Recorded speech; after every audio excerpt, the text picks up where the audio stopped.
All right, let's talk about one of the biggest headaches in data engineering, right? Building systems that are fast, cheap, and sustainable. It always feels like you have to pick just two. But what if you didn't? Today, we're going to walk through a playbook that shows you exactly how to get all three. Fast, cheap, or green. Come on, you've heard this a million times, haven't you? It's the classic engineering dilemma. Pick two. You can't have it all. It's that constant trade-off, and I bet a lot of you are dealing with this pretty much every single day. Well, what if I told you that's not exactly true anymore? That with the right strategy, you absolutely can build data systems that are fast, cost-effective, and sustainable. And yeah, that's exactly what we're breaking down in this explainer. Okay, so to make this feel real, let's ground it in a case study. We're going to look at a food delivery company we'll call Hungry Now. And like a lot of companies, they're growing like crazy, and their data needs are just exploding. So the data team over at Hungry Now is in a classic bind. They've got this fire hose of real-time data, orders, customer info, feedback that they need to ingest for dashboards. And of course, management one of those dashboards like yesterday. But they have to do it all on a super tight budget. And to top it all off, the company has made this big public pledge to cut its carbon emissions. So yeah, talk about pressure. So how in the world do you solve a problem like the one at Hungry Now? Well, you need a playbook. And for this, we're going to introduce a framework that's all about balancing cost with sustainability. We'll call it the K12 standard. And you should really just think of it as a modern engineer's guide to making smarter, more strategic decisions. Really, at its core, this whole K12 standard is about a mindset shift. It's about going from being just a builder who codes pipelines to becoming a real strategic partner. You know, someone who's thinking about the money, the performance, and the planet all at the same time.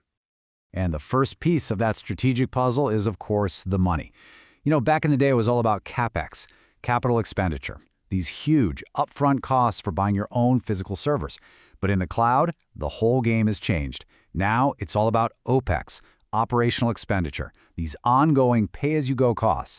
And while this model gives us amazing flexibility, it also means we have to be super careful about every single dollar we're spending, month after month. All right, let's put this into practice. How would we actually go about costing the project for Hungry Now? Well, the very first step is to break down every single potential expense.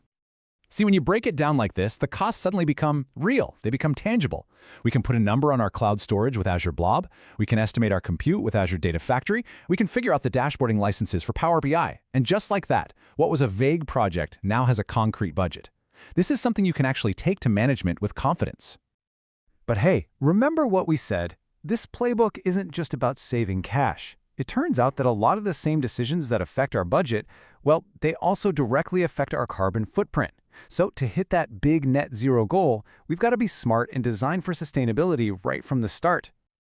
Okay, so one of the biggest levers we can pull for both cost and carbon is smart data storage. Here's the thing. Not all of your data needs to be available in a split second. Hot storage is super fast, which is great, but it's also more expensive and uses a ton more energy. It's perfect for that live, real-time data feeding our dashboards. But what about all that older historical stuff? For those logs, we can just move them to cold storage. It's way cheaper and uses a fraction of the energy. So here's exactly how we'd apply that idea at Hungry Now. We'd keep the most recent order data, say the last 90 days, in hot storage for that instant analysis. Then all the older delivery logs, they get archived off to cold storage. And then there's data we just don't need to keep forever, like super specific location history. That gets automatically deleted after 14 days. This isn't just a win for sustainability, by the way. It's just plain good data governance. And it's not just about storage. There are other really powerful strategies we can use. For instance, we can schedule all our heavy data processing jobs to run in the middle of the night, say at 1 a.m., when the energy demand on the grid is at its lowest. We can also be smart about where we run our system, choosing a green data center like Azure UK South that's powered by renewables. And, you know, sometimes it's about asking a simple question. Does that management dashboard really need to refresh every single minute? Or is once a day actually fine? Every one of these choices adds up and has a real impact. Okay, so we've crunched the numbers on cost, and we've baked sustainability right into the design. So what does the final blueprint for Hungry Now actually look like? Let's check out the results. First up, the big one for the budget. By using that smart hybrid storage model, hot and cold, In optimizing our other processes, we managed to slash the projected monthly spend by a whopping 38%. Now that is a number that's going to make any manager smile. And here's the other side of that same coin. The exact same smart decisions, running jobs off-peak, using green data centers, being efficient with storage, they also led to a projected 20% cut in carbon emissions. That puts Hungry Now right on track to meet their big net zero pledge. See? Fast, cheap, and green. It's totally possible. Now look, getting awesome results like this is fantastic, but the real superpower, it's being able to explain how you got them. It's not enough to just do the work. You have to be able to articulate the value. Clearly linking your technical design choices directly to business goals, like saving money or hitting sustainability targets, that's what separates a good engineer from an absolutely great one. Okay, so let's get you ready to actually use this stuff. How do you talk about this kind of thinking in your portfolio or maybe in your next job interview? The key is you have to frame your work in terms of its impact. Take a look at this first statement here. It doesn't just say what you did. It quantifies the impact. It directly connects a technical action, implementing lifecycle policies, to a powerful business outcome, a 42% reduction in spending. I'm telling you, that is the kind of language that makes a hiring manager sit up and pay attention.